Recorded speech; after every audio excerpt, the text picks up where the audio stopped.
이 회사는 원래 내 거였어. 네 아버지가 경영만 한 거지. 변호사 사무실 회의실에서 제 목소리가 울렸습니다. 맞은편에 앉은 아들의 얼굴이 새하얗게 질렸어요.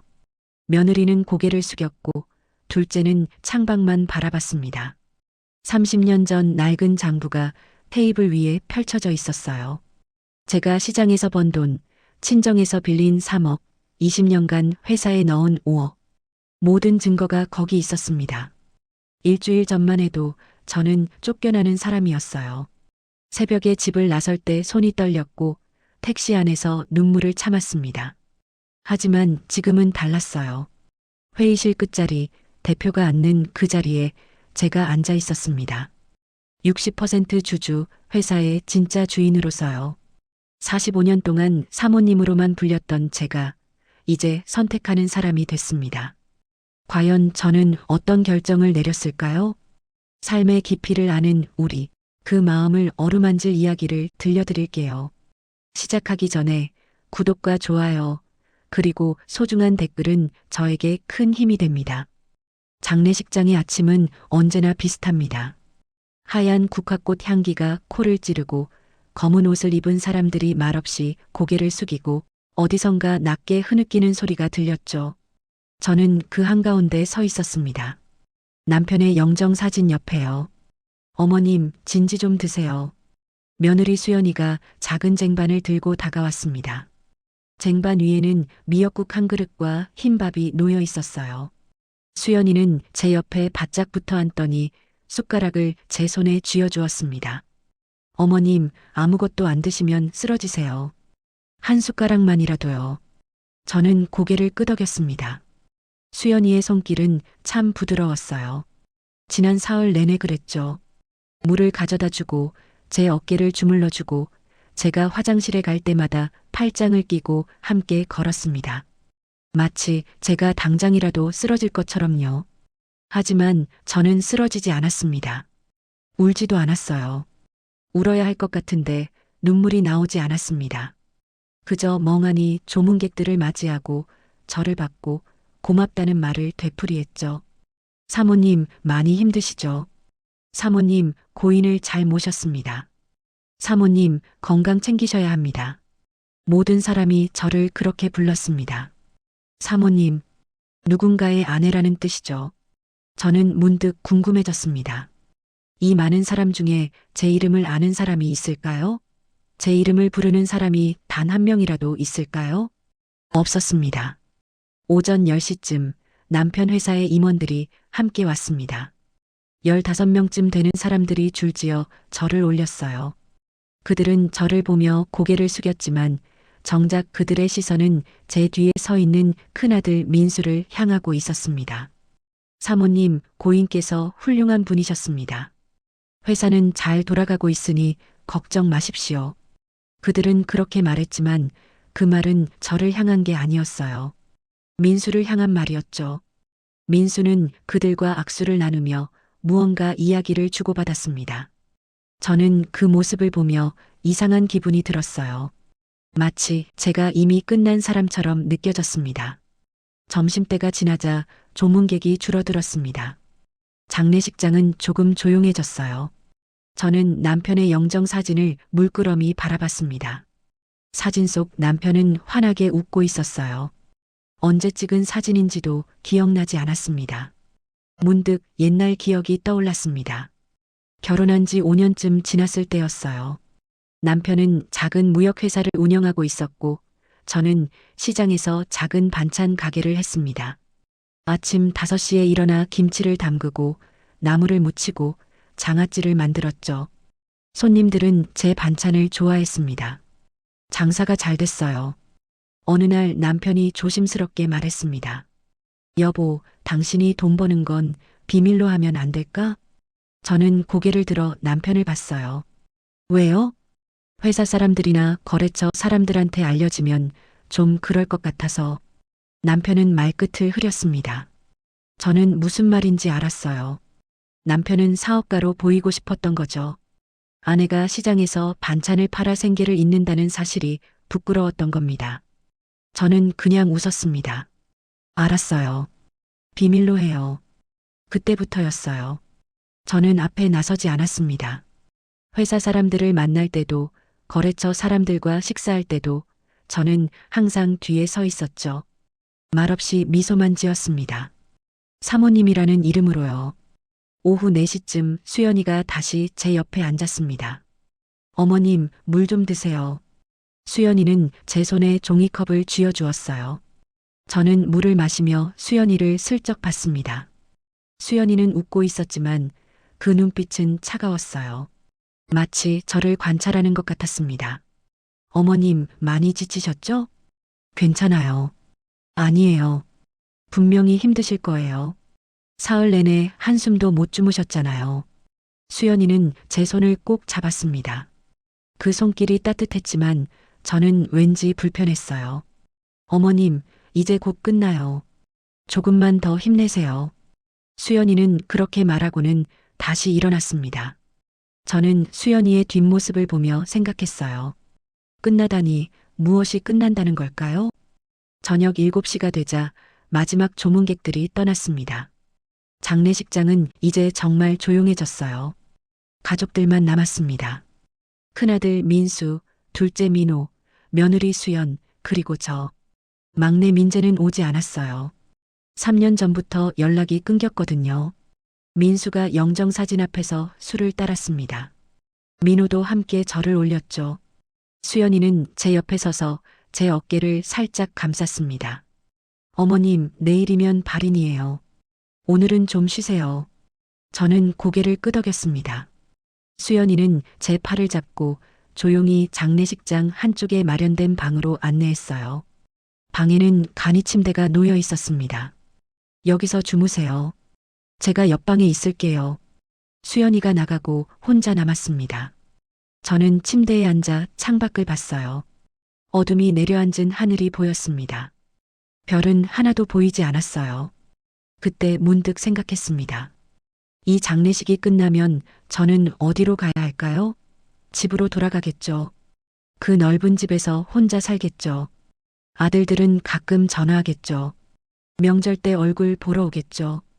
그렇게 저는 누군가의 어머니로, 누군가의 사모님으로 남은 인생을 살겠죠. 갑자기 숨이 막혔습니다. 저는 침대에서 일어나 거울을 봤어요. 거울 속에는 이른을 바라보는 여자가 서 있었습니다. 하얀 머리카락이 성성한 여자, 검은 상복을 입은 여자. 그 여자의 얼굴에는 슬픔도 분노도 아무것도 없었어요. 그냥 텅 비어 있었습니다. 저는 거울 속 제 얼굴을 보며 속삭였습니다. 이름이 뭐예요? 대답은 없었습니다. 저도 잠깐 잊고 있었거든요. 제 이름을요. 은주. 그게 제 이름이었습니다. 박은주. 그런데 언제부터인가 아무도 그 이름을 부르지 않았어요. 사모님, 어머니, 어머님. 저는 언제나 누군가와의 관계 속에서만 존재했습니다. 저는 다시 창밖을 봤습니다. 밤은 깊어가고 있었어요. 장례식장 밖에서는 차들이 지나가는 소리가 들렸습니다. 사람들은 각자의 삶을 살고 있었죠. 하지만 저는 여기 멈춰 서 있었습니다. 그때 복도에서 낮은 목소리가 들렸습니다. 형, 회사 일은 어떻게 할 거야? 민호의 목소리였어요. 일단 내가 대표 자리에 오를 거야. 아버지가 그렇게 말씀하셨어. 민수의 대답이었습니다. 그럼 집은? 그건 나중에 얘기하자. 엄마는? 잠깐 침묵이 흘렀습니다. 엄마는 당연히 집에 계시겠지. 우리가 돌봐드려야지. 그래. 그게 맞지. 그들의 목소리는 점점 멀어졌습니다. 저는 그 자리에 서서 가만히 귀를 기울였어요. 돌봐드려야 한다고요? 저를 돌본다고요? 이상한 기분이 들었습니다. 슬픔도 아니고 분노도 아니었어요.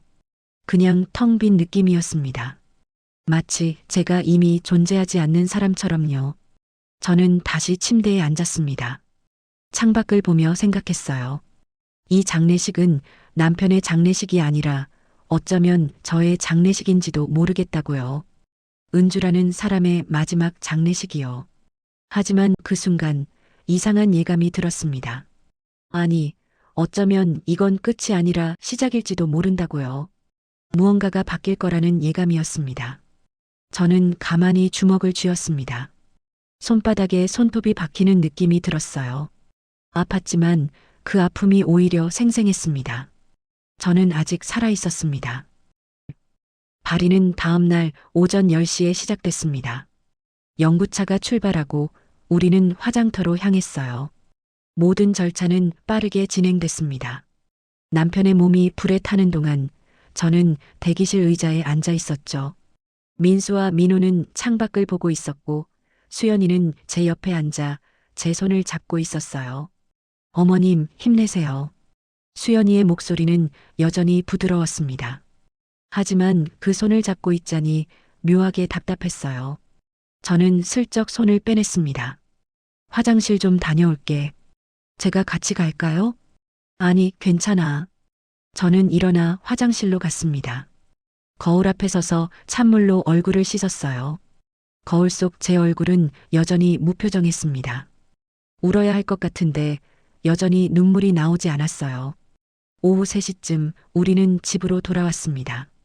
남편과 함께 45년을 살았던 그 집이었어요. 서울 강남에 있는 40평짜리 아파트였죠. 남편이 사업으로 성공한 뒤 이사 온 집이었습니다. 현관문을 열자 익숙한 냄새가 났어요. 남편의 냄새가 아직 남아있는 것 같았습니다. 어머님, 들어가세요. 수연이가 제 신발을 챙겨 신발장에 넣어줬어요. 저는 거실로 들어갔습니다. 거실은 깨끗했어요. 수연이가 청소를 해뒀나 봤습니다. 어머님, 방에 가서 좀 쉬세요. 제가 저녁 준비할게요. 괜찮아. 내가 할게. 아니에요. 어머님은 너무 지치셨어요. 제가 할게요. 수연이는 제 팔을 잡고 방으로 안내했습니다. 저는 거부할 힘도 없었어요. 방에 들어가 침대에 앉았습니다. 수연이는 제 옆에 물 한 잔을 놓고 나갔어요. 조금 주무세요. 저녁 되면 깨워드릴게요. 문이 닫혔습니다. 저는 혼자 남았어요. 방은 조용했습니다. 창밖으로 햇빛이 들어왔지만 왠지 방 안은 어두웠어요. 저는 침대에 누웠습니다. 천장을 보며 생각했어요. 이제 뭘 해야 하나? 남편이 없는 이 집에서 저는 무엇을 하며 살아야 하나? 그때 거실에서 소리가 들렸습니다. 낮은 목소리들이었어요. 저는 귀를 기울였습니다. 형, 우리 이제 진지하게 얘기 좀 해야 할 것 같아. 민호의 목소리였습니다. 무슨 얘기? 집 말이야. 그리고 엄마 말이야. 잠깐 침묵이 흘렀어요. 엄마는 당연히 여기서 계시는 거지. 민수의 목소리였습니다. 그런데 형, 이 집이 너무 크잖아. 엄마 혼자 계시기엔. 그래서 차라리 작은 아파트로 옮기시는 게 어떨까? 2층 집이나 빌라 같은 데로 관리하기도 편하고. 저는 침대에서 일어나 앉았습니다. 가슴이 두근거렸어요. 그건 엄마한테 여쭤봐야지. 민수가 말했습니다. 맞아. 근데 형이 먼저 말 꺼내보는 게 어때? 아니야. 수연이한테 부탁하자. 수연이가 말하면 엄마가 더 편하게 받아들이실 거야. 그때 수연이의 목소리가 들렸습니다. 제가 조심스럽게 말씀드려 볼게요. 어머님 혼자 계시면 외로우실 것 같다고 작은 곳으로 가시는 게 어떻겠냐고요. 그래, 그게 좋겠다. 저는 가만히 문 쪽을 바라봤습니다. 손이 떨렸어요. 그들은 이미 정해놓은 거였습니다. 제 의견은 묻지도 않고요. 그리고 형, 회사 일은 어떻게 할 거야? 아버지가 날 후계자로 정하셨어. 서류도 다 정리돼 있어. 그럼 형이 대표가 되는 거네? 그렇지. 지분은? 그건 변호사랑 얘기해 봐야 해. 아마 내가 대부분 가져가게 될 거야. 저는 침대 끝을 꽉 잡았습니다. 손톱이 이불을 파고들었어요. 그럼 이 집은? 이 집도 아버지 명의니까 상속받아야지. 근데 엄마 명의로 일부 넘어갈 수도 있어. 그럼 나중에 다시 매매하면 되겠네. 그건 나중 일이고. 저는 더 이상 듣고 싶지 않았습니다. 귀를 막고 싶었어요. 하지만 그들의 목소리는 계속 들려왔습니다. 저녁 7시쯤 수연이가 문을 두드렸습니다. 어머님, 저녁 됐어요. 저는 대답하지 않았어요. 수연이가 다시 노크했습니다. 어머님? 응, 나갈게. 저는 일어나 거실로 나갔습니다. 식탁에는 음식이 차려져 있었어요. 미역국, 김치볶음, 나물 몇 가지. 수연이가 준비한 거였죠. 어머님, 앉으세요. 저는 식탁에 앉았습니다. 민수와 민호도 앉아 있었어요. 우리는 말없이 밥을 먹었습니다. 수연이가 제 그릇에 국을 더 떠줬어요. 어머님, 많이 드세요. 고마워. 저는 숟가락을 들었지만 음식이 목으로 넘어가지 않았어요. 억지로 삼켰습니다. 식사가 끝나고 민수와 민호가 설거지를 하러 갔습니다. 수연이는 제 옆에 앉았어요. 어머님, 수연이의 목소리가 유난히 부드러웠습니다. 네. 어머님, 이제 혼자 계셔야 하는데 많이 외로우실 것 같아요. 저는 수연이를 봤습니다. 수연이는 웃고 있었지만 눈빛은 진지했어요. 이 집이 너무 크잖아요. 방도 3개나 되고 거실도 넓고 어머님 혼자 계시기엔 너무 큰 것 같아요. 저는 아무 말도 하지 않았습니다. 관리하기도 힘드실 거예요. 청소하시기도 힘드시고 혼자 계시면 쓸쓸하시고. 수연이는 제 손을 잡았어요. 차라리 좀 더 작고 아늑한 곳으로 옮기시는 게 어떨까요? 우리가 좋은 곳 찾아드릴게요. 관리하기 편한 곳으로요. 저는 수연이의 눈을 똑바로 봤습니다. 수연이는 여전히 웃고 있었어요. 하지만 그 미소 뒤에는 다른 무언가가 숨어 있었습니다. 이 집을 떠나라는 거야? 제 목소리는 생각보다 차갑게 나왔어요. 수연이가 당황한 표정을 지었습니다. 아니에요, 어머님. 그게 아니라 어머님을 위해서요. 나를 위해서? 네. 어머님 혼자 이런 큰 집에 계시면 불편하실 것 같아서요. 저는 수연이의 손을 뿌리쳤습니다. 내가 결정할게. 수연이의 얼굴이 굳어졌어요. 하지만 곧 다시 웃음을 지었습니다. 네, 어머님. 천천히 생각하세요. 수연이는 일어나 부엌으로 갔습니다. 저는 그 자리에 앉아 있었어요. 가슴이 두근거렸습니다. 그때 민수가 거실로 왔습니다. 엄마, 괜찮으세요? 응, 괜찮아. 민수는 제 맞은편에 앉았어요. 엄마, 수연이 말이 틀린 건 아니에요. 이 집 혼자 계시기엔 좀 크잖아요. 저는 민수를 봤습니다. 민수는 남편을 닮았어요. 똑같이 말을 에둘러 하는 것까지도요. 내가 걱정되는 건 내가 아니라 이 집이지? 민수가 깜짝 놀란 표정을 지었습니다. 엄마, 무슨 말씀을? 이 집 팔면 돈이 되잖아. 그게 필요한 거 아니야? 민수의 얼굴이 빨개졌어요. 엄마, 그런 게 아니에요. 그럼 뭔데? 민수는 입을 다물었습니다. 저는 일어났어요. 나는 이 집에서 계속 살 거야. 이건 내가 결정할 일이야. 저는 방으로 돌아갔습니다. 문을 닫고 침대에 앉았어요. 손이 떨렸습니다. 그때 갑자기 옛날 기억이 떠올랐습니다. 30년 전이었어요. 남편의 회사가 어려워졌을 때였죠. 빚이 3억이나 됐습니다. 남편은 매일 밤 술을 마시고 들어왔어요. 어느 날 저는 남편에게 말했습니다. 여보, 내가 돈 좀 빌려올게. 어디서? 친정에서. 안 돼. 그건 안 돼. 하지만 저는 친정에 갔어요. 아버지께 무릎을 꿇고 빌었습니다. 아버지는 땅을 팔아 돈을 주셨죠. 3억 전부를요. 그 돈으로 남편은 회사를 살렸습니다. 그리고 10년 뒤 회사는 크게 성장했어요. 남편은 사장이 됐고 우리는 이 집으로 이사했습니다. 하지만 아무도 그 이야기를 하지 않았어요. 남편도 아들들도 마치 그런 일이 없었던 것처럼요. 저는 침대에 누웠습니다. 천장을 보며 생각했어요. 이 집은 제 집이에요. 제가 지킨 집이죠. 그런데 왜 제가 나가야 하나요? 밤 11시쯤 집은 조용해졌습니다. 민수와 수연이는 작은 방에서 자고 민호는 거실 소파에서 잤어요. 저는 혼자 안방에 누워 있었습니다. 잠이 오지 않았어요. 계속 생각했습니다. 그들은 이미 저를 가족에서 제외한 거였어요. 저는 그저 돌봐야 할 짐이었습니다. 불편한 존재였죠. 갑자기 눈물이 났습니다. 처음으로요. 하지만 그건 슬픔의 눈물이 아니었어요. 분노도 아니었습니다. 그냥 허탈함이었어요. 이렇게 끝나는구나 하는 느낌이었죠. 저는 눈물을 닦았습니다. 그리고 결심했어요. 나는 여기서 나가야겠다고요. 쫓겨나는 게 아니라 스스로 나가야겠다고요. 이 집도, 이 가족도 이제 제 것이 아니니까요. 새벽 4시에 눈이 떠졌습니다. 창밖은 아직 어두웠어요.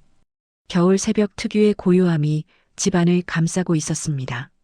냉장고 돌아가는 소리가 희미하게 들렸고 거실 벽시계의 초침 소리가 또각또각 울렸어요. 저는 침대에서 일어났습니다. 몸이 가벼웠어요. 어젯밤 결심을 하고 나니 오히려 마음이 편했습니다. 옷장을 열었어요. 남편이 사준 옷들이 가득했습니다. 비싼 코트, 명품 가방, 진주 목걸이. 저는 그것들을 하나하나 쳐다봤어요. 예쁜 것들이었지만 제 것 같지 않았습니다. 저는 옷장 맨 안쪽에서 낡은 가방을 꺼냈습니다. 20년도 넘은 가방이었어요. 시장에 다닐 때 들고 다니던 거였죠. 가죽이 낡아서 여기저기 금이 가 있었지만 튼튼했습니다. 가방에 옷 몇 벌을 넣었어요. 평소에 입던 편한 옷들이었습니다. 화장품은 챙기지 않았어요. 그 대신 서랍 깊숙이 숨겨뒀던 낡은 수첩을 꺼냈습니다. 수첩을 펼쳤어요. 거기에는 제가 시장에서 장사할 때 적어뒀던 거래처, 전화번호들이 빼곡히 적혀 있었습니다. 김치 납품처, 반찬 도매상, 식자재 업체. 남편은 이 수첩의 존재를 몰랐어요. 아들들도 모르죠. 통장과 도장도 챙겼습니다. 제 명의로 된 통장이 하나 있었거든요. 남편 몰래 만든 거였어요. 시장에서 번 돈을 조금씩 모아뒀던 통장이었습니다. 얼마나 들어있는지도 까먹었어요. 오래전부터 확인하지 않았거든요. 가방을 다 쌌습니다. 생각보다 짐이 적었어요. 이 집에서 45년을 살았는데 가져갈 게 이것밖에 없다는 게 이상했습니다. 거울 앞에 섰어요. 거울 속에는 평범한 옷을 입은 70살 여자가 서 있었습니다. 더 이상 사모님이 아니었어요. 그냥 은주였습니다. 저는 가방을 들고 방문을 조용히 열었습니다. 복도는 조용했어요. 거실 소파에서 민호가 자고 있었고 작은 방 문은 닫혀 있었습니다. 현관으로 갔어요. 신발장에서 운동화를 꺼내 신었습니다. 명품 구두는 그대로 뒀어요. 코트도 입지 않았습니다. 평범한 패딩 점퍼만 걸쳤죠. 현관문 손잡이를 잡았습니다. 손이 떨렸어요. 하지만 멈추지 않았습니다. 문을 열고 밖으로 나왔어요. 문이 딸깍 소리를 내며 닫혔습니다. 복도에 섰어요. 집 밖은 처음으로 나온 것 같은 기분이었습니다. 사실 장례식 전까지 저는 이 집에서 거의 나가지 않았거든요. 마트 가는 것 말고는요. 엘리베이터를 탔습니다. 거울에 비친 제 모습을 봤어요. 낡은 가방을 든 노인. 어디로 가는 걸까요? 저도 몰랐습니다. 1층 로비에 도착했어요. 경비 아저씨가 졸고 계셨습니다. 저는 조용히 밖으로 나갔어요. 새벽 공기가 차가웠습니다. 숨을 쉴 때마다 입에서 하얀 김이 났어요. 아파트 단지는 조용했습니다. 가로등 불빛만 희미하게 켜져 있었죠. 큰 길로 나왔습니다. 택시를 잡아야 했어요. 하지만 새벽이라 택시가 잘 보이지 않았습니다. 저는 길가에 서서 기다렸어요. 10분쯤 지났을까요? 빈 택시 하나가 지나갔습니다. 저는 손을 들었어요. 택시가 멈춰 섰습니다. 어디 가세요? 기사님이 물었어요. 저는 잠깐 망설였습니다. 어디로 가야 할까요? 친구 집? 아니에요. 친구들은 모두 남편의 친구 부인들이었어요. 제 친구는 없었습니다. 조용한 곳으로 가고 싶은데요. 제 목소리가 낯설게 들렸어요. 조용한 곳이요? 기사님이 고개를 갸웃했습니다. 네. 사람 많지 않고 쉴 수 있는 곳이요. 기사님이 잠깐 생각하더니 말했어요. 그럼 강원도 쪽은 어때요? 온천 있는데. 지금 비수기라 조용할 거예요. 거기로 가주세요. 지금요? 새벽에요? 네, 지금이요. 기사님이 의아한 표정을 지었지만 더 묻지 않았어요. 차가 출발했습니다. 창밖으로 서울거리가 지나갔어요. 아직 어두운 거리였습니다. 간간히 불 켜진 편의점이 보였고 새벽 배달 오토바이가 지나갔죠. 세상은 여전히 돌아가고 있었습니다. 저는 뒤를 돌아봤어요. 아파트가 점점 멀어지고 있었습니다. 45년을 살았던 그 집이 작아지고 있었어요. 가슴이 답답했습니다. 슬픔은 아니었어요. 뭔가 묵직한 게 가슴을 짓누르는 느낌이었죠. 하지만 동시에 가벼운 느낌도 들었습니다. 마치 무거운 짐을 내려놓은 것 같았어요. 새벽에 혼자 어디 가시는 거예요? 기사님이 조심스럽게 물었습니다. 그냥 좀 쉬러요. 가족이랑 안 가세요? 혼자 가려고요. 기사님이 백미러로 저를 봤어요. 걱정스러운 눈빛이었습니다. 혹시 무슨 일 있으세요? 저는 잠깐 생각했어요. 무슨 일이냐고요? 설명하기 어려웠습니다. 남편이 돌아가셨어요. 기사님이 놀란 표정을 지었습니다. 아, 그러셨구나. 많이 힘드시겠어요. 괜찮아요. 그런데 혼자 가시면 외롭지 않으세요? 저는 미소를 지었어요. 외롭냐고요? 어제까지 가족들과 함께 있었는데도 외로웠습니다. 혼자 있다고 더 외로울 것 같지 않았어요. 혼자 있는 게 편할 것 같아서요. 기사님이 고개를 끄덕였습니다. 알겠어요. 제가 좋은 대로 모셔다 드릴게요. 차는 고속도로로 접어들었어요. 하늘이 조금씩 밝아지고 있었습니다. 동쪽 하늘이 붉게 물들기 시작했죠. 저는 창밖을 보며 생각했습니다. 이제 뭘 해야 하나? 어디서 어떻게 살아야 하나? 아무 계획도 없었어요. 그냥 나왔을 뿐이었습니다. 하지만 이상하게 불안하지 않았어요. 오히려 설레는 기분이었습니다. 마치 새로운 삶이 시작되는 것 같았죠. 2시간쯤 달렸을까요? 차가 한 작은 도시에 도착했습니다. 산으로 둘러싸인 조용한 곳이었어요. 여기 온천 호텔이 있어요. 괜찮으세요? 네, 좋아요. 차가 호텔 앞에 섰습니다. 낡은 건물이었지만 깔끔해 보였어요. 요금은 얼마예요? 30만 원이요. 저는 가방에서 지갑을 꺼냈습니다. 현금이 50만 원쯤 있었어요. 남편 장례식 때 받은 부의금 일부였습니다. 여기 있어요. 거스름 돈 드릴게요. 아니에요, 괜찮아요. 새벽에 수고하셨어요. 기사님이 고맙다며 인사했습니다. 저는 차에서 내렸어요. 호텔 문을 열고 들어갔습니다. 로비는 조용했어요. 프런트에 젊은 직원이 앉아 있었습니다. 어서 오세요. 방 있나요? 네, 있습니다. 며칠 묵으실 건가요? 저는 잠깐 생각했어요. 며칠이나 여기 있어야 할까요? 모르겠어요. 일단 일주일이요. 알겠습니다. 체크인을 하고 방 열쇠를 받았습니다. 3층 305호였어요. 엘리베이터를 타고 3층으로 올라갔습니다. 복도는 고요했어요. 방문을 열고 들어갔습니다. 방은 작고 깔끔했어요. 창문으로 산이 보였습니다. 아침 햇살이 산봉우리를 비추고 있었어요. 저는 가방을 내려놓고 창가에 섰습니다. 밖을 바라봤어요. 새들이 지저귀는 소리가 들렸습니다. 그때 핸드폰이 울렸어요. 민수였습니다. 저는 핸드폰을 꺼냈습니다. 화면에 민수의 이름이 떴어요. 전화를 받을까 말까 고민했습니다. 결국 받지 않았어요. 핸드폰을 가방에 넣고 다시 창밖을 봤습니다. 이제 시작이었어요. 제 인생의 새로운 시작이었습니다. 쫓겨난 게 아니에요. 제가 선택한 거였습니다. 저는 처음으로 자유로운 기분이 들었어요. 호텔에서의 첫날은 이상하게 조용했습니다. 아침 8시쯤 일어났어요. 숙면을 취한 건 처음이었습니다. 장례식 이후로 계속 얕은 잠만 잤거든요. 하지만 어젯밤엔 깊이 잠들었어요. 창문을 열자 차가운 공기가 들어왔습니다. 산 너머로 해가 떠오르고 있었어요. 새소리가 경쾌하게 울렸습니다. 서울에서는 들을 수 없던 소리였죠. 저는 씻고 옷을 갈아입었습니다.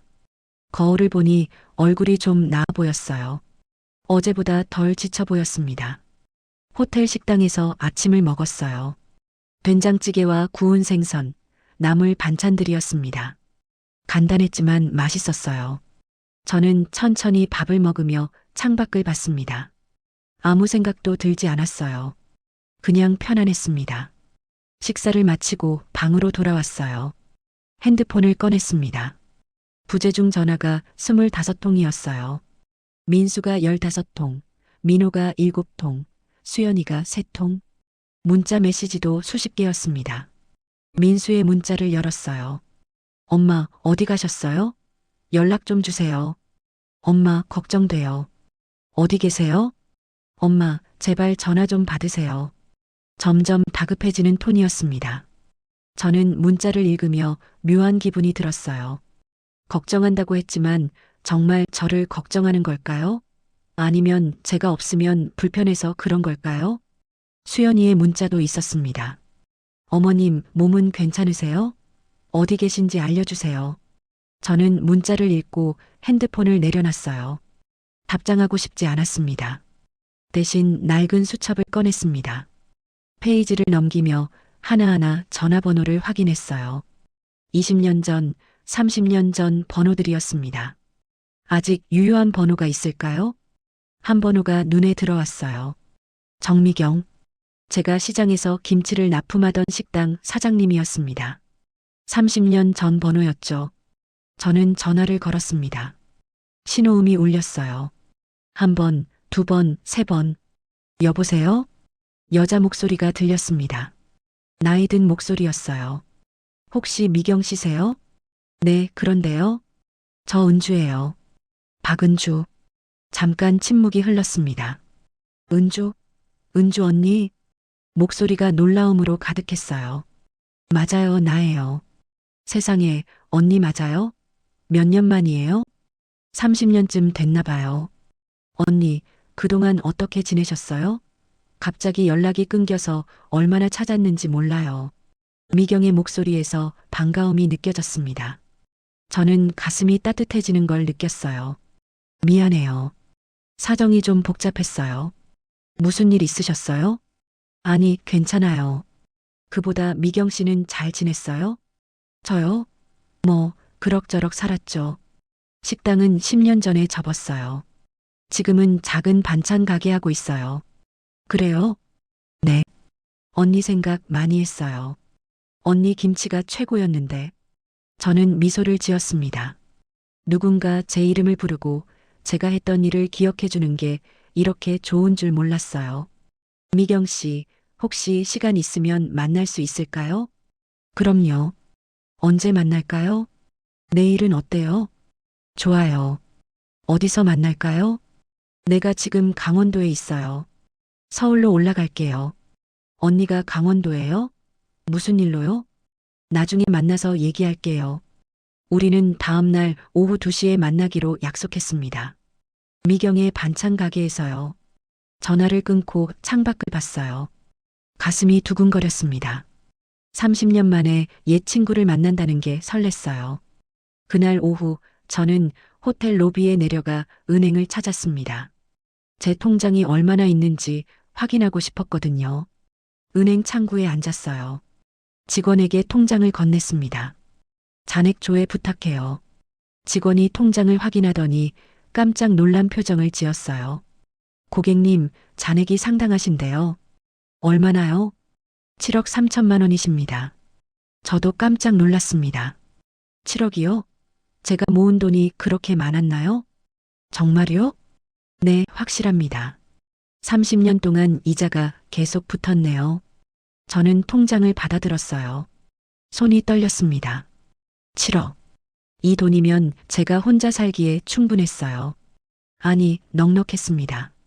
현금으로 1,000만 원만 찾을 수 있을까요? 네, 잠시만요. 저는 1,000만 원을 찾아 가방에 넣었습니다. 이제 아무 걱정 없었어요. 제가 번 돈으로 제가 살 수 있었습니다. 은행을 나와 호텔로 돌아가는 길에 핸드폰이 또 울렸어요. 이번엔 민호였습니다. 저는 전화를 받았어요. 엄마. 민호의 목소리가 다급했습니다. 응. 엄마, 지금 어디 계세요? 형이랑 나랑 얼마나 찾았는지 몰라요. 나 괜찮아. 괜찮긴요. 갑자기 어디 가신 거예요? 연락도 없이. 저는 잠깐 말을 멈췄어요. 뭐라고 설명해야 할까요? 나 좀 쉬고 싶어서 나왔어. 쉬다니요? 집에서 쉬시면 되잖아요. 집에선 못 쉬겠더라. 민호가 할 말을 잃은 듯 침묵했어요. 엄마, 무슨 일 있으세요? 없어. 그럼 왜 갑자기? 민호야. 제 목소리가 단호하게 나왔어요. 나 혼자 좀 있을게. 걱정하지 마. 하지만 엄마. 괜찮아. 나중에 연락할게. 저는 전화를 끊었습니다. 핸드폰을 가방에 넣고 걸음을 재촉했어요. 호텔방으로 돌아와 침대에 앉았습니다. 핸드폰을 다시 꺼내 민수의 번호를 찾았어요. 그리고 문자 한 통을 보냈습니다. 나 괜찮으니 걱정 마. 혼자 좀 쉬고 올게. 짧은 문자였지만 이게 전부였어요. 그날 저녁 저는 호텔 온천에 갔습니다. 뜨거운 물에 몸을 담그니 피로가 풀렸어요. 다른 손님들이 몇 명 있었지만 서로 말을 걸지 않았습니다. 그냥 조용히 물에 몸을 담그고 있었죠. 저는 천장을 올려다봤어요. 김이 모락모락 올라가고 있었습니다. 문득 생각했어요. 내일 미경을 만나면 뭘 얘기해야 할까? 남편이 죽었다고 말해야 할까? 아들들이 저를 내쫓으려 했다고 말해야 할까? 아니에요. 그런 얘기는 하고 싶지 않았습니다. 그냥 옛날 이야기를 하고 싶었어요. 시장에서 장사하던 시절, 새벽부터 김치를 담그던 날들, 손님들이 맛있다고 칭찬하던 순간들. 그때가 제일 행복했던 것 같아요. 가난했지만 제가 무언가를 하고 있다는 느낌이 있었습니다. 제 이름으로 살고 있었죠. 밤 9시쯤 방으로 돌아왔어요. 핸드폰을 확인했습니다. 민수에게서 답장이 와 있었어요. 알겠습니다. 천천히 쉬세요. 짧고 건조한 문자였어요. 걱정하는 것 같지 않았습니다. 오히려 안도하는 것처럼 느껴졌죠. 저는 핸드폰을 내려놓고 창밖을 봤습니다. 밤하늘에 별이 가득했어요.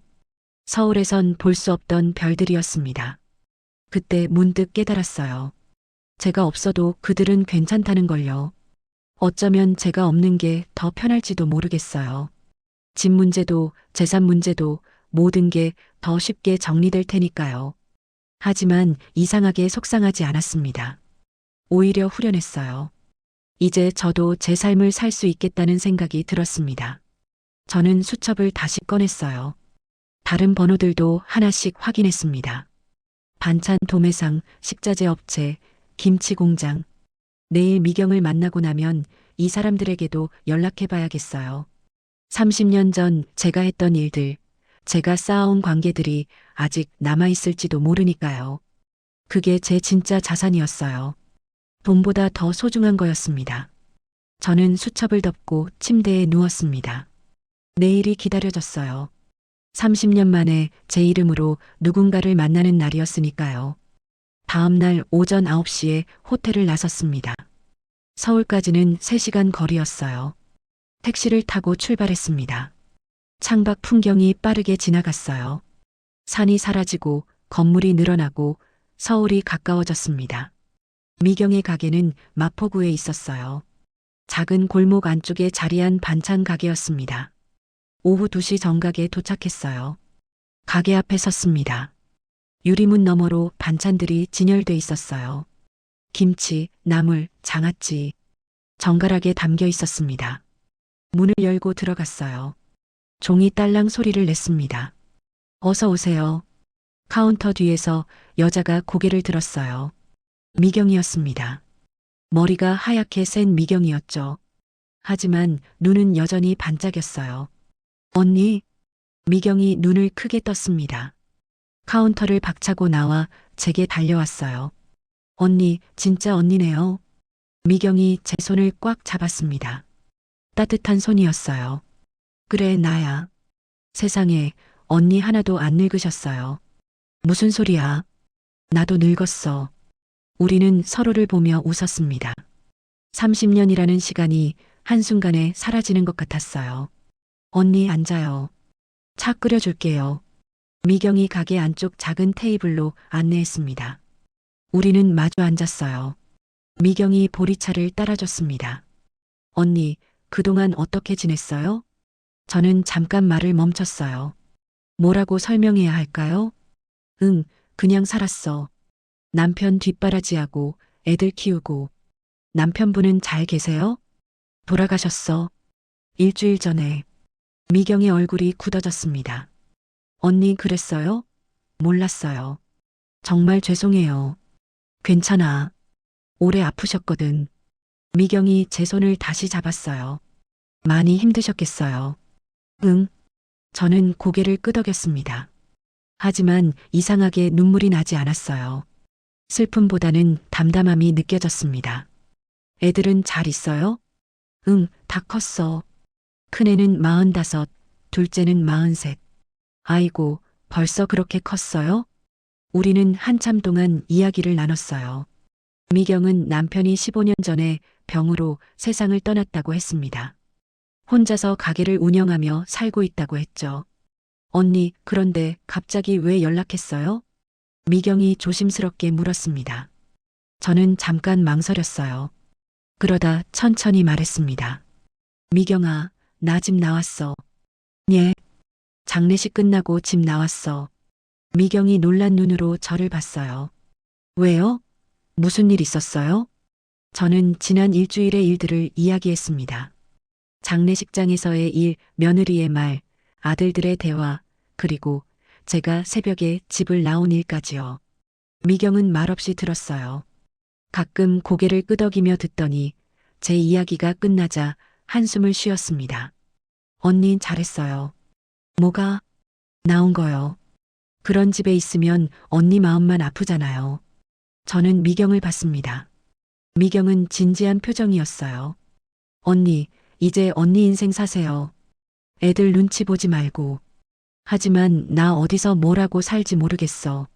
언니, 돈은 있어요? 저는 고개를 끄덕였습니다. 응, 좀 있어. 그럼 됐잖아요. 혼자 살 수 있어요. 미경이 제 손을 꽉 잡았어요. 언니, 예전에 언니가 하던 일 기억해요? 김치 장사. 언니 김치가 최고였잖아요. 그게 벌써 30년 전 일인데. 그래도 다시 할 수 있어요. 언니 손맛은 안 변했을 거예요. 저는 웃음이 나왔어요. 다시 김치를 담근다고요? 70살에요? 미경아, 내가 이제 늙었어. 나이가 뭐 중요해요. 언니 하고 싶으면 하는 거죠. 그때 미경의 핸드폰이 울렸습니다. 미경이 전화를 받았어요. 네, 미경 반찬이에요. 네, 배달 가능합니다. 주소가 어떻게 되세요? 미경이 주문을 받고 전화를 끊었습니다. 언니, 요즘 배달 주문이 많아요. 혼자 하기 벅찰 정도예요. 그래. 네. 근처 식당들이 단골이에요. 언니, 나 좀 도와줄 수 있어요? 저는 미경을 봤어요. 미경은 웃고 있었습니다. 일당 드릴게요. 하루 10만 원. 어때요? 미경아, 내가 돈이 필요해서 일하는 건 아니야. 알아요. 그냥 같이 일하고 싶어서 그래요. 예전처럼요. 저는 잠깐 생각했습니다. 그러다 고개를 끄덕였어요. 그래, 해볼게. 그날부터 저는 미경의 가게에서 일하기 시작했습니다. 다음 날 아침 6시에 가게로 갔어요. 미경이 이미 와 있었습니다. 우리는 함께 김치를 담그기 시작했어요. 배추를 절이고 양념을 만들고 하나하나 버무렸습니다. 손이 기억하고 있었어요. 30년 전 제 손이 그대로 남아 있었습니다. 언니 역시 손맛이 살아있어요. 미경이 제가 버무린 김치를 맛보며 말했어요. 예전보다 더 맛있는 것 같아요. 그럴 리가. 진짜예요. 이거 팔면 대박 날 거예요. 우리는 오전 내내 김치를 담갔습니다. 점심때쯤 되자 주문 전화가 쏟아졌어요. 미경이 전화를 받고 저는 포장을 했습니다. 오후 3시쯤 잠깐 쉬는 시간이었어요. 미경이 커피를 끓여왔습니다. 언니, 오늘 주문이 평소보다 2배예요. 그래? 네. 언니 김치 때문인 것 같아요. 손님들이 맛있다고 난리예요. 저는 커피를 마시며 미소를 지었습니다. 누군가 제가 만든 음식을 맛있다고 해주는 게 이렇게 좋은 줄 몰랐어요. 그때 제 핸드폰이 울렸습니다. 민수였어요. 저는 전화를 받았습니다. 엄마. 민수의 목소리가 들렸어요. 평소와 달리 긴장된 목소리였습니다. 응? 엄마, 지금 어디 계세요? 서울이야. 서울이요? 그럼 집으로 오실 수 있어요? 왜? 엄마, 회사에 문제가 생겼어요. 저는 커피를 내려놨습니다. 무슨 문제? 아버지가 저를 후계자로 지정했다고 생각했는데 서류를 확인해 보니 그게 아니었어요. 그럼 대표 지위는 엄마 명의로 돼 있어요. 제가 그냥 이사일 뿐이에요. 저는 잠깐 말을 멈췄습니다. 무슨 소리예요? 남편이 저를 대표로 지정했다고요? 민수야, 그게 무슨 말이야? 엄마가 대표예요. 명의상으로요. 그리고 회사 지분도 엄마가 60% 갖고 계세요. 저는 숨이 막히는 것 같았습니다. 남편이 왜 그랬을까요? 저한테 말도 없이요? 엄마, 일단 만나서 얘기해요. 변호사도 만나야 하고 서류도 정리해야 해요. 알았어. 저는 전화를 끊었습니다. 미경이 걱정스러운 눈으로 저를 봤어요. 언니, 무슨 일이에요? 저는 미경에게 방금 통화 내용을 이야기했습니다. 미경이 눈을 크게 떴어요. 언니, 그럼 언니가 회사 주인이잖아요. 그런 것 같아. 언니, 이거 완전히 뒤집힌 거예요. 저는 고개를 끄덕였습니다. 정말 그랬어요. 모든 게 뒤집혔습니다. 집을 나올 때 저는 아무것도 없는 줄 알았어요. 그런데 알고 보니 제가 모든 걸 갖고 있었습니다. 언니, 이제 어떻게 할 거예요? 미경이 물었어요. 저는 창밖을 봤습니다. 해가 서쪽으로 기울고 있었어요. 일단 만나봐야겠지. 그래요. 근데 언니 한 가지만 기억해요. 뭔데? 이제 힘이 언니한테 있다는 거요. 언니가 선택하는 거예요. 저는 미경을 봤습니다. 미경이 제 손을 꽉 잡았어요. 언니가 원하는 대로 하세요. 더 이상 눈치 보지 말고요. 저는 고개를 끄덕였습니다. 그날 저녁 저는 호텔로 돌아갔어요. 창밖을 보며 생각했습니다. 남편은 왜 제 명의로 회사를 만들어 놨을까요? 혹시 제가 시장에서 번 돈으로 회사를 살렸던 걸 기억하고 있었던 걸까요? 아니면 마지막 순간에 미안함을 느낀 걸까요? 모르겠어요. 하지만 한 가지는 확실했습니다. 이제 상황이 완전히 바뀌었다는 거예요. 그들이 저를 필요로 하게 됐습니다. 저는 미소를 지었어요. 비아냥이 아니었어요. 그냥 담담한 미소였습니다. 이제 시작이었어요. 사흘 뒤 저는 변호사 사무실로 향했습니다. 강남역 근처의 큰 건물이었어요. 엘리베이터를 타고 12층으로 올라갔습니다. 법무법인 정진의 문패가 보였어요. 문을 열고 들어갔습니다. 깔끔한 대기실이었어요. 안내 데스크에 젊은 직원이 앉아 있었습니다. 박은주 씨 맞으세요? 네. 변호사님께서 기다리고 계십니다. 이쪽으로 오세요. 직원이 안내했습니다. 복도를 지나 회의실로 들어갔어요. 회의실에는 50대쯤 되어 보이는 남자가 앉아 있었습니다. 박은주 사모님 맞으시죠? 저는 김정수 변호사입니다. 변호사가 일어나 악수를 청했어요. 저는 그의 손을 잡았습니다. 앉으세요. 저는 의자에 앉았어요. 변호사가 서류 몇 장을 꺼냈습니다. 먼저 유언장부터 보시죠. 변호사가 서류를 제 앞에 놓았어요. 남편의 필체였습니다. 익숙한 글씨였죠. 저는 천천히 읽었습니다. 유언장에는 이렇게 적혀 있었어요. 회사 지분 60%는 아내 박은주에게, 20%는 장남 민수에게, 나머지 20%는 차남 민호에게, 집과 예금은 모두 아내에게. 사모님, 남편분께서 3년 전에 이 유언장을 작성하셨습니다. 3년 전이요? 네. 건강이 안 좋아지셨을 때였죠. 저는 서류를 내려놨습니다. 3년 전이면 남편이 암 진단을 받았을 때였어요. 그때 남편은 이런 준비를 하고 있었던 거예요. 그런데 왜 저한테 말씀을 안 하셨을까요? 변호사가 잠깐 망설이더니 말했어요. 유언장에 메모가 하나 더 있습니다. 변호사가 다른 종이를 꺼냈습니다. 거기에는 이렇게 적혀 있었어요. 은주에게 미안하오. 당신이 번 돈으로 이 회사를 살렸는데 나는 그걸 내 공으로 돌렸소. 이제라도 당신 몫을 돌려주고 싶소. 당신이 원하는 대로 하시오. 저는 그 글을 읽으며 눈물이 났습니다. 처음으로요. 장례식 때도 나오지 않던 눈물이 지금 나왔어요. 남편이 기억하고 있었어요. 제가 했던 일들을요. 사모님 괜찮으세요? 변호사가 물었습니다. 네, 괜찮아요. 저는 눈물을 닦았어요. 그럼 이제 어떻게 해야 하나요? 사모님께서 회사 대표 지위를 승계하시면 됩니다. 서류에 서명하시고 법인 등기를 변경하면 끝이에요. 제가 대표가 되는 건가요? 네. 명의상으로요.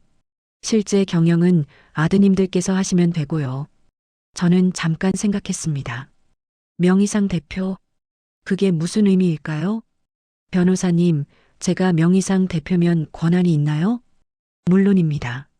중요한 결정은 모두 사모님 승인이 필요해요. 회사를 팔 수도 있나요? 변호사가 놀란 표정을 지었어요. 이론상으로는 가능합니다. 하지만 그러실 건가요? 아니에요. 그냥 궁금해서요. 저는 서류를 다시 봤습니다. 60% 과반수가 넘는 지분이었어요. 제가 원하면 무엇이든 할 수 있었습니다. 일단 생각해 볼게요. 알겠습니다. 서명은 언제든 가능하니 천천히 생각하세요. 변호사 사무실을 나왔습니다. 엘리베이터를 기다리는데 핸드폰이 울렸어요. 민수였습니다. 엄마, 변호사 만나셨어요? 응, 방금 나왔어. 그럼 서명하셨어요? 아니, 아직. 전화 너머로 민수가 한숨 쉬는 소리가 들렸어요.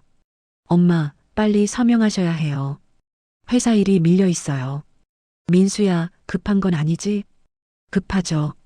거래처랑 계약건도 있고 은행 대출도 갱신해야 하고요. 저는 엘리베이터에 올라탔습니다. 알았어. 생각 좀 해볼게. 엄마, 생각할 게 뭐가 있어요? 그냥 서명만 하시면 되잖아요. 민수의 목소리에 짜증이 섞여 있었어요. 민수야, 나한테 명령하지 마.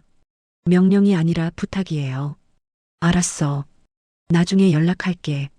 저는 전화를 끊었습니다. 그날 저녁 저는 미경의 집으로 갔습니다. 미경이 저녁을 준비해뒀어요. 언니, 변호사는 어땠어요? 응, 다 확인했어. 저는 미경에게 유언장 내용을 이야기했습니다. 남편의 메모도요. 미경이 제 손을 잡았어요. 언니, 형부가 기억을 다 하고 있었나 봐요. 그런 것 같아. 그럼 이제 어떻게 할 거예요? 저는 잠깐 망설였습니다. 미경아, 솔직히 잘 모르겠어. 왜요? 서명하면 내가 대표가 되는 거잖아. 근데 나는 회사 경영 같은 거 모르거든. 명의만 빌려주는 거 아니에요? 그래도 뭔가 찝찝해. 미경이 고개를 끄덕였어요. 언니, 애들이 언니한테 잘해줬어요? 저는 고개를 저었습니다. 아니, 그럼 왜 언니가 눈치를 봐요? 저는 대답하지 못했어요. 언니, 이건 언니 권리예요. 언니가 번 돈으로 만든 회사잖아요. 당당하게 하세요. 당당하게? 네. 언니가 원하는 조건을 내세요. 그냥 서명만 해주지 말고요. 저는 미경을 봤습니다. 미경의 눈빛이 단호했어요. 무슨 조건? 그건 언니가 정하는 거죠. 언니가 원하는 게 뭐예요? 저는 잠깐 생각했습니다.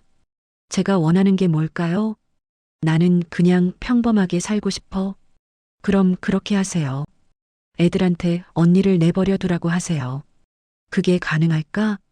언니가 60% 주주잖아요. 뭐든 가능해요. 저는 고개를 끄덕였습니다. 미경의 말이 맞았어요. 그날 밤 저는 호텔방에서 수첩을 펼쳤습니다. 그리고 제가 원하는 것들을 하나씩 적었어요. 하나, 집은 내가 계속 살 것. 아무도 나를 내쫓지 못함. 둘, 회사 경영에는 관여하지 않을 것. 대신 중요한 결정은 내 승인을 받을 것. 셋, 내 개인 생활에 간섭하지 말 것. 넷, 1년에 한 번 가족 모두 모여 식사할 것. 단순한 조건들이었어요. 하지만 제게는 중요한 것들이었습니다. 다음 날 아침 민수에게 전화를 걸었어요. 엄마, 민수야, 오늘 오후 4시에 집으로 와. 왜요? 얘기할 게 있어. 무슨 얘기인데요? 오면 알아. 민수가 잠깐 망설이더니 대답했어요. 알겠습니다. 저는 전화를 끊고 민호에게도 같은 내용의 문자를 보냈습니다. 그리고 수연이에게도요. 오후 4시 저는 집에 도착했습니다. 일주일 만이었어요. 현관문을 열고 들어갔습니다. 집은 조용했어요. 하지만 낯설지 않았습니다. 여전히 제 집이었어요. 거실에 앉아 기다렸습니다. 4시 10분쯤 초인종이 울렸어요. 민수와 수연이었습니다. 엄마, 민수가 들어오며 인사했어요. 표정이 굳어 있었습니다. 앉아. 민수와 수연이가 소파에 앉았어요. 곧이어 민호도 도착했습니다. 세 사람이 저를 바라봤어요. 긴장한 얼굴들이었습니다. 저는 가방에서 수첩을 꺼냈어요. 그리고 제가 적어놓은 조건들을 읽었습니다. 이 조건들을 받아들이면 내가 서명할게. 민수가 수첩을 받아 읽었어요. 얼굴이 점점 굳어졌습니다. 엄마, 이게 뭐예요? 내 조건이야. 조건이요? 엄마가 무슨 조건을 내세요? 민수의 목소리가 높아졌어요. 나는 60% 주주야. 조건 낼 수 있지. 민수가 할 말을 잃은 듯 입을 다물었습니다. 수연이가 수첩을 받아 읽었어요.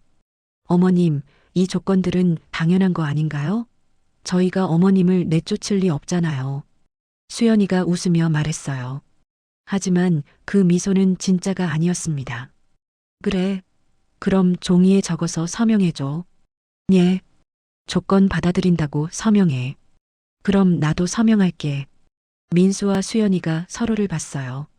민호는 그냥 고개를 숙이고 있었습니다. 알겠습니다. 민수가 마지못해 대답했어요. 저는 미소를 지었습니다. 이제 시작이었어요. 일주일 뒤 변호사 사무실에서 정식 회의가 열렸습니다. 이번에는 회의실이 달랐어요. 더 큰 방이었습니다. 긴 테이블이 놓여 있었고 창밖으로 서울 시내가 내려다 보였어요. 저는 일찍 도착했습니다. 오후 2시 회의였는데 1시 40분에 도착했어요. 회의실에 혼자 앉아 창밖을 봤습니다. 긴장되지 않았어요. 오히려 마음이 차분했습니다. 저는 이번 회의를 위해 준비를 했거든요. 미경과 함께 지난 30년간의 기록을 정리했어요. 제가 시장에서 번 돈, 남편 회사에 보낸 돈, 모든 걸 확인했습니다. 2시 정각 문이 열렸어요. 민수가 들어왔습니다. 정장을 입고 있었어요. 뒤따라 수연이가 들어왔고 민호도 왔습니다. 어머님, 수연이가 인사했어요. 목소리가 평소보다 낮았습니다. 앉아. 저는 테이블 끝자리에 앉아 있었어요. 제일 안쪽 회의를 주재하는 자리였습니다. 민수가 제 맞은편에 앉았어요. 표정이 굳어 있었습니다. 곧이어 김정수 변호사가 들어왔습니다. 그리고 한 사람이 더 따라 들어왔어요. 회계사였습니다. 오늘은 회사 지분 이전과 관련한 최종 회의입니다. 변호사가 말문을 열었어요. 먼저 박은주 사모님께서 서명하시면 법적으로 회사 대표 지위가 이전됩니다. 변호사가 서류를 제 앞에 놓았어요. 저는 서류를 보지 않았습니다. 대신 민수를 봤어요. 민수야, 지난 일주일 동안 생각 좀 해봤어. 민수가 저를 봤습니다. 무슨 생각이요? 내가 왜 이 자리에 앉아 있는지 말이야. 민수가 눈썹을 찌푸렸어요. 그건 아버지께서 어머니를 후계자로 지정하셨으니까요. 아니야. 저는 고개를 저었습니다. 내 아버지가 날 후계자로 지정한 게 아니야. 원래 이 회사가 내 거였거든. 민수의 얼굴이 굳어졌어요. 무슨 말씀이세요? 저는 가방에서 낡은 장부를 꺼냈습니다. 30년 전 제가 시장에서 장사할 때 적었던 장부였어요. 민수야, 너 30년 전 기억나니? 내 아버지 회사가 망할 뻔했을 때. 기억나요. 그때 내가 친정에서 3억을 빌려왔어. 그 돈으로 회사를 살렸지. 저는 장부를 펼쳤습니다. 근데 그게 다가 아니야.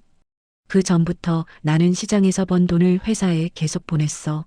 너희들 학원비, 내 아버지 골프회비, 회사 운영비. 다 내 돈이었어. 민수가 입을 다물었습니다. 20년 동안 내가 번 돈이 5억이 넘어. 그걸 다 회사에 넣었어. 회계사가 장부를 받아 확인했어요. 고개를 끄덕였습니다. 사실입니다.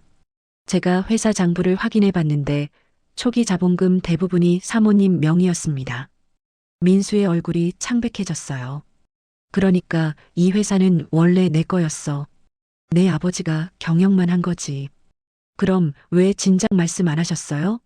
민수의 목소리가 떨렸습니다. 내 아버지가 부탁했거든. 비밀로 해달라고. 사람들한테 알려지면 창피하다고. 저는 민수를 똑바로 봤어요. 나는 그게 사랑인 줄 알았어. 남편을 위해 뒤로 물러서는 게 당연한 줄 알았지. 수연이가 고개를 숙였습니다. 근데 내 아버지 장례식 끝나고 깨달았어. 너희들이 날 어떻게 보는지.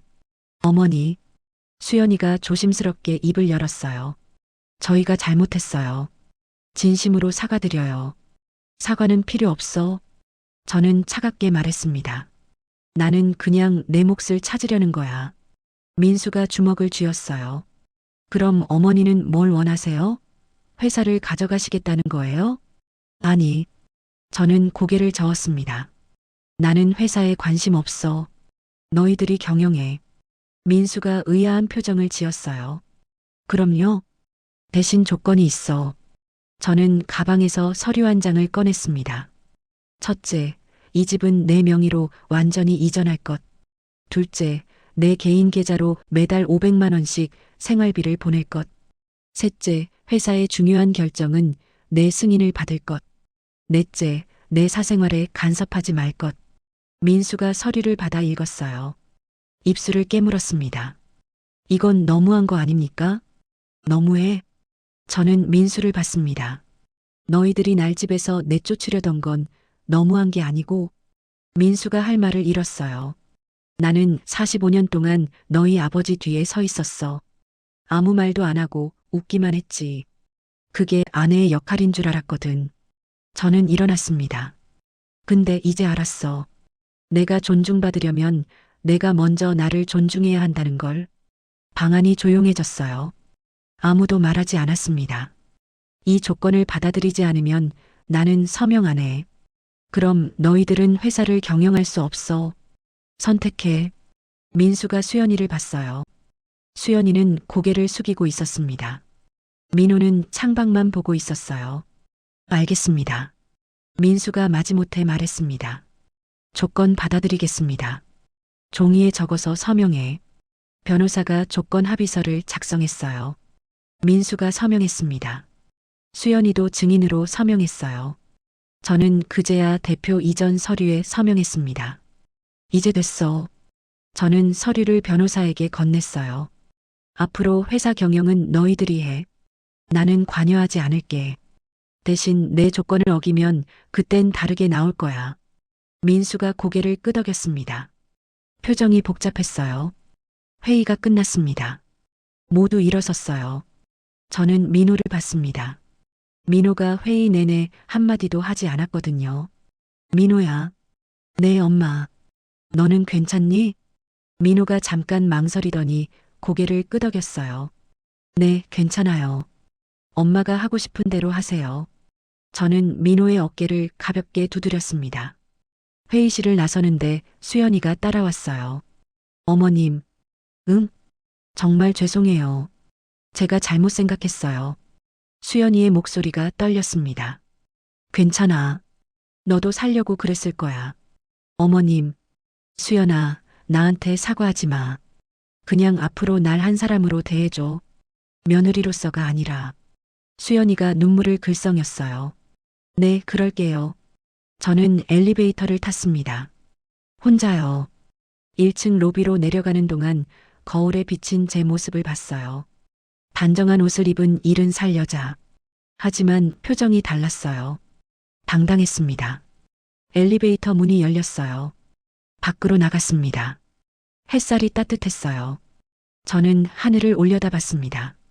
구름 한 점 없이 맑았어요. 핸드폰이 울렸습니다. 미경이었어요. 언니, 어떻게 됐어요? 응, 다 끝났어. 잘 됐어요? 응, 잘 됐어. 저는 미소를 지었습니다. 승리의 미소가 아니었어요. 그냥 편안한 미소였습니다. 미경아, 저녁에 보자. 내가 살게.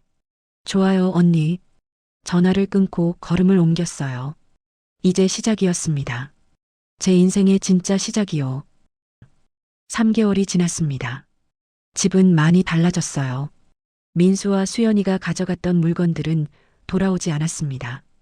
거실에 있던 큰 소파, 안방에 있던 화장대, 작은 방의 책상, 모두 비어 있었어요. 하지만 저는 채우지 않았습니다. 그냥 비워뒀어요. 텅 빈 공간이 오히려 편했습니다. 아침 7시였어요. 저는 거실 창가에 앉아 커피를 마시고 있었습니다. 창밖으로 아침 햇살이 들어왔어요. 따뜻했습니다. 핸드폰이 울렸어요. 미경이었습니다. 언니, 오늘 김치 배달 있는 거 기억하죠? 응, 기억해. 10시에 갈게. 감사해요, 언니. 저는 전화를 끊고 커피를 마저 마셨습니다. 요즘 저는 주에 사흘 정도 미경의 가게에서 일했어요. 김치를 담그고 반찬을 만들고 배달도 했습니다. 돈이 필요해서가 아니었어요. 그냥 좋았습니다. 누군가와 함께 일하고 제 손으로 무언가를 만드는 게요. 아침 9시에 집을 나섰습니다. 지하철을 타고 미경의 가게로 갔어요. 가게 문을 열자 미경이 이미 와 있었습니다. 언니, 오늘 주문 많아요. 20건이에요. 그래. 그럼 빨리 시작하자. 우리는 김치를 담그기 시작했어요. 배추를 씻고 양념을 만들고 버무렸습니다. 손이 바빴지만 마음은 편했어요. 정오쯤 배달을 나갔습니다. 미경의 낡은 경차를 몰고 근처 식당들을 돌았어요. 식당 주인들이 반갑게 맞아줬습니다. 사장님, 이번 김치도 맛있어요. 다음에 또 주문할게요. 저는 그 말들을 들으며 기분이 좋았어요. 사장님이라고 불리는 게 제가 만든 음식을 칭찬받는 게 좋았습니다. 오후 3시쯤 가게로 돌아왔어요. 미경이 보리차를 끓여놨습니다. 언니 수고했어요. 너도 고생했어. 우리는 마주 앉아 차를 마셨어요. 한참 동안 아무 말도 하지 않았습니다. 그냥 조용히 앉아 있었어요. 편안한 침묵이었습니다. 언니, 요즘 행복해 보여요. 미경이 말했어요. 그래. 네. 표정이 많이 밝아졌어요. 저는 미소를 지었습니다. 행복하냐고요? 글쎄요. 확실한 건 편안하다는 거였어요. 누구 눈치도 보지 않고 제가 하고 싶은 걸 하며 사니까요. 오후 5시에 집으로 돌아왔습니다. 현관문을 열고 들어가는데 거실에 누군가 앉아 있었어요. 깜짝 놀랐습니다. 가까이 가서 보니 민재였어요. 막내 아들이었습니다. 민재야? 엄마. 민재가 일어나 저를 봤습니다. 얼굴이 많이 여위어 있었어요. 3년 만에 보는 얼굴이었습니다. 어떻게 여기 들어왔어? 열쇠 아직 있었어요. 민재가 손에 든 열쇠를 보여줬어요. 민재야, 무슨 일이야? 저는 민재 옆에 앉았습니다. 민재는 고개를 숙이고 있었어요. 엄마, 저 사고 났어요. 사고? 네. 교통사고요. 한 달 전에. 저는 가슴이 철렁했습니다. 다쳤어? 다리를 다쳤어요. 수술했는데 입원비가 많이 나왔어요. 민재가 눈물을 글썽였어요. 형들한테 연락했는데 안 받더라고요. 그래서 엄마한테 왔어요. 저는 민재의 손을 잡았습니다. 손이 차가웠어요. 얼마나 필요해? 2천만 원이요. 알았어. 저는 일어나 방으로 갔습니다. 통장을 꺼내 민재에게 주었어요. 이거 가져가. 엄마. 됐어. 가져가. 민재가 통장을 받았습니다. 손이 떨리고 있었어요. 엄마, 감사해요. 민재야. 저는 민재를 똑바로 봤습니다. 나한테 돈 받으려면 조건이 있어. 민재가 고개를 들었어요. 일주일에 한 번 나랑 밥 먹어. 그리고 내가 사는 얘기 들려줘. 민재가 눈물을 흘렸습니다. 네, 엄마. 그럴게요. 그리고 형들한테 연락해. 내가 먼저 사과해. 엄마, 형들이 저를 용서할까요? 모르지. 근데 시도는 해봐야지. 민재가 고개를 끄덕였어요. 그날 저녁 저는 민재와 함께 밥을 먹었습니다. 집에서 된장찌개를 끓이고 김치전을 부쳤어요. 민재는 맛있게 먹었습니다. 엄마, 맛있어요. 많이 먹어. 저는 민재를 보며 생각했어요. 이 아이도 힘들게 살았겠구나. 형들과 싸우고 집을 나가고 혼자 살면서요. 민재야, 다리는 괜찮아? 네, 많이 나아졌어요. 다음 달이면 깁스 풀어요. 그래, 다행이다. 밥을 다 먹고 설거지를 했어요. 민재가 도와주려 했지만 제가 막았습니다. 너는 다리 다쳤잖아. 앉아 있어. 엄마, 제가 할게요. 됐어. 너는 쉬어. 민재는 소파에 앉아 저를 봤어요. 미안한 표정이었습니다. 엄마, 제가 3년 동안 연락을 안 했어. 그래. 죄송해요. 됐어. 이제 왔잖아. 저는 설거지를 마치고 민재 옆에 앉았어요. 민재야, 이제 어떻게 살 거야? 모르겠어요. 일은 그만뒀고 다리 나으면 새 일 찾아야 하는데 천천히 생각해. 급할 것 없어. 민재가 저를 봤어요. 엄마, 형들은 어떻게 지내요? 형들, 회사 일하면서 잘 살아. 저 때문에 싸우지 않았어요? 너 때문이 아니야. 원래 형제끼리 그럴 수 있는 거야. 저는 민재의 어깨를 토닥였습니다. 민재야, 내가 형들한테 먼저 연락해. 내가 중간에서 다리 놔줄게. 정말요? 그래. 가족이잖아. 민재가 눈물을 닦았어요. 그날 밤 민재는 작은 방에서 잤습니다. 저는 안방에 누워 천장을 봤어요. 3년 만에 막내를 봤습니다. 여윈 얼굴, 힘없는 목소리. 제 마음이 아팠어요. 하지만 동시에 다짐했습니다. 이번에는 조건 있는 도움을 줄 거라고요. 무조건 주기만 하는 게 아니라 민재가 스스로 설 수 있게 도와줄 거라고요. 다음 날 아침 저는 일찍 일어났습니다. 주방에서 아침을 준비했어요. 미역국과 계란말이, 김치를 상에 차렸습니다. 민재가 일어나 거실로 나왔어요. 엄마, 제가 할게요. 됐어. 이미 다 했어. 우리는 함께 아침을 먹었습니다. 조용했지만 편안했어요. 민재야, 오늘 형들한테 문자 보내. 네, 알겠어요. 식사를 마치고 민재가 나갔습니다. 저는 혼자 남았어요. 거실 창가에 앉아 밖을 봤습니다. 해가 밝게 빛나고 있었어요. 핸드폰을 꺼냈습니다. 민수에게 문자를 보냈어요. 민재가 사고 났었어. 오늘 너한테 연락할 거야. 받아줘. 곧 민수에게서 답장이 왔습니다. 알겠습니다, 어머니. 저는 핸드폰을 내려놨어요. 그리고 다시 창밖을 봤습니다. 3개월 전 저는 이 집에서 나갔었어요. 쫓겨나는 기분으로요. 하지만 지금은 달랐습니다. 제 의지로 이 집에 있었어요. 제가 선택한 삶을 살고 있었습니다. 저는 미소를 지었습니다. 이제야 제 인생이 시작된 것 같았어요. 70살에요. 늦었지만 괜찮았습니다. 시작이 있다는 게 중요했으니까요. 창밖에서 새들이 지저귀고 있었어요. 봄이 오고 있었습니다. 저는 일어나 옷을 갈아입었습니다. 오늘도 미경의 가게에 가야 했거든요. 현관문을 열고 나서며 뒤돌아봤어요. 텅 빈 집이 보였습니다. 하지만 더 이상 쓸쓸하지 않았어요. 제가 채워나갈 공간이었으니까요. 문을 닫고 밖으로 나갔습니다. 새로운 하루가 시작됐어요. 박은주의 하루가. 이야기는 끝났지만 여운은 오래도록 마음에 남기를. 오늘도 함께 해주셔서 감사합니다. 구독과 좋아요, 그리고 여러분의 감상을 댓글로 남겨주시면 더 많은 이야기로 찾아오겠습니다.